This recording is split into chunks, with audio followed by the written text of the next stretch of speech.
آج کل ایک نئے کردار سے آپ لوگوں کا تعارف ہوا ہے۔ کردار تو صدیوں پرانا ہے لیکن آج کل وہ آپ کے سامنے آ رہا ہے۔ پاکستان ٹیلی ویژن پہ ایک ڈرامہ چل رہا ہے ارطغرل غازی۔ یہ کریکٹر جو ہے یہ 13ویں صدی کا کریکٹر ہے، اور اس کا جو تعلق تھا، میں تھوڑا سا اس کریکٹر کے بارے میں آپ کو آج اس لیے بتاؤں گا کہ موجودہ حالات کے ساتھ اس کا تعلق کیا ہے اور کون سی ایسی ڈیولپمنٹس ہیں جن کے ساتھ اس کو جوڑ کے دیکھا جاتا ہے۔ ہماری گورنمنٹ نے یہ ڈرامہ دکھانے کا فیصلہ کیوں کیا اور جن کو تکلیف ہے ان کو تکلیف کیوں ہے۔ دراصل یہ معاملہ بہت صدیوں پہلے کا ہے۔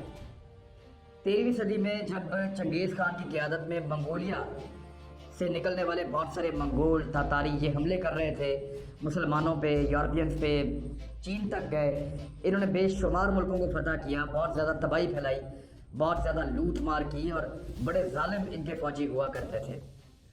اس دور میں جب انہوں نے تباہی پھیلائی تو یہ خوارزم کے علاقوں تک گئے جو سینٹرل ایشیا کا ایک جنوبی ایریا ہے۔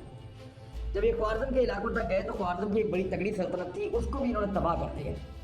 جب انہوں نے وہاں تباہ کیا تو وہاں سے ایک قبیلہ تھا جو اس علاقے کو چھوڑ کر بھاگا۔ اس قبیلے کا نام تھا کائی قبیلہ۔ اس قبیلے کا جو سردار تھا اس کا نام تھا سلمان شاہ۔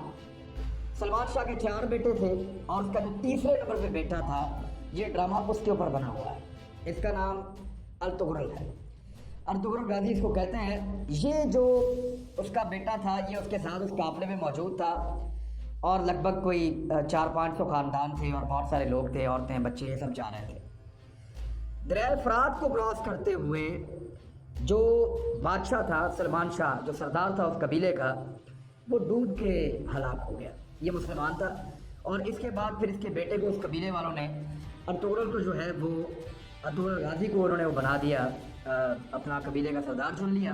اور اس کے بعد یہ شخص اپنے ایک چھوٹے بھائی کو لے کر، 2 بھائی اس کے الگ ہو گئے، اپنے چھوٹے بھائی کو لے کے یہ ٹریول کرتا رہا ترکی کے علاقوں میں جانے، کیونکہ وہاں پہ اس دور میں جو ہے وہ ترک حکمران رہتے تھے اور وہاں پہ تھوڑی صورتحال بہتر تھی۔ تو جب یہ وہاں ٹریول کر رہا تھا تو انقرہ کے قریب جب یہ جنگل سے نکلے تو انہوں نے دیکھا کہ سامنے وادی میں 2 فوجیں لڑائی کر رہی ہیں۔ تو ان میں سے ایک فوج جو تھی وہ تھی علاؤالدین کی، جو اس وقت وہاں کے سلطان تھے اور مسلمان تھے، اور دوسری جو فوج تھی وہ غالباً تاتاریوں کی کہی جاتی ہے کہ ان کی فوج تھی۔ تو تاتاریوں پہ ان کو پہلے ہی غصہ تھا اور انہوں نے ہارنے والی فوج کا ساتھ دے دیا۔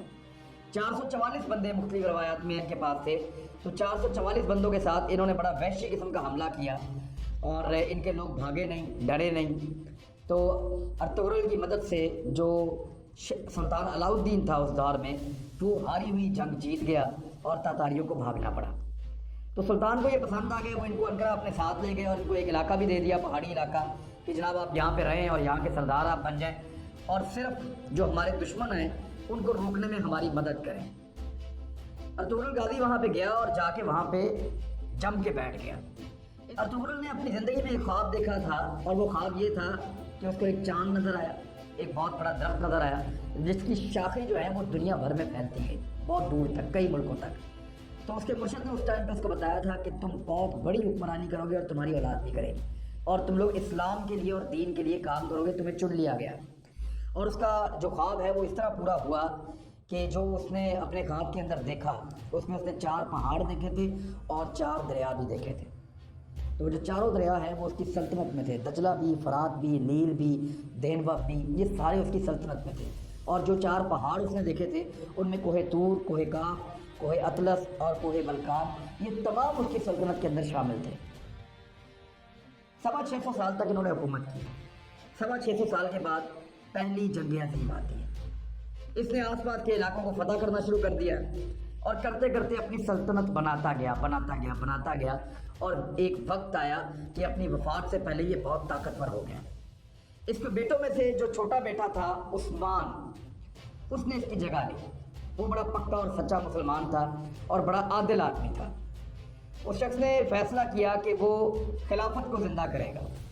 اس نے اتنی زیادہ ریاست فتح کی، اتنے زیادہ علاقے فتح کیے کہ 3 برے اعظم تک ان کی حکومت پھیل گئی۔